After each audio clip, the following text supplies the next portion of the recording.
Qual a sua opinião de analista sobre o STF intrometer na liquidação do Master e que isso nos afeta? Bom, eu fiz um artigo justamente porque eu acho que é um assunto mais complexo e acho que um minuto não dá.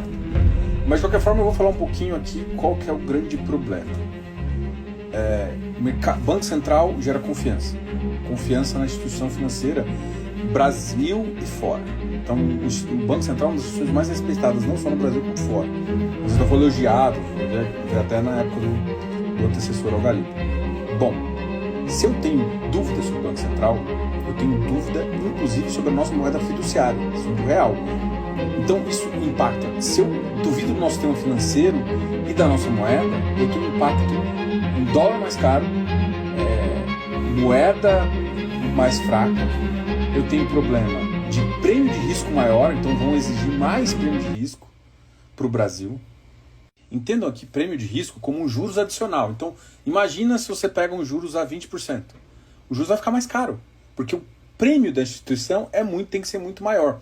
O investidor lá fora vai cobrar mais taxa para estar no Brasil. Então este problema é um problema tão grave, mas a conta vai para todo mundo.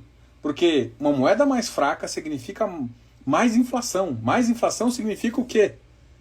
Que a gente vai pagar a conta com juros. Então, e a conta de inflação é dividida por todo um povo.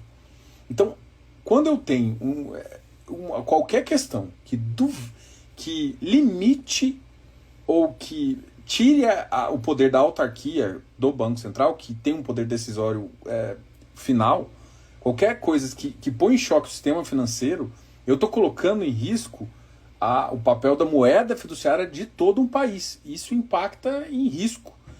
Assim, e já me perguntaram, Diogo, você acredita na reversão? E eu fui até enfático. Isso aconteceu na segunda-feira para um grupo de investidores que eu converso toda semana. E eu falei, cara, é impossível isso acontecer.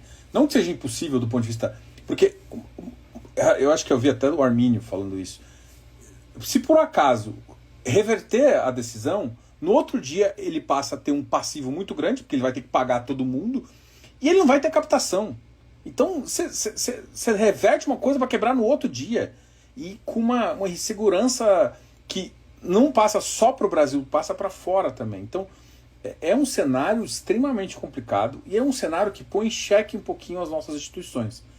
E o quão seguro você está em termos de instituição no Brasil. Entendeu? Então, e se eu não tenho segurança aqui, eu pego mais prêmio de risco gera mais inflação, mais juros, e a gente entra naquele eterno Brasil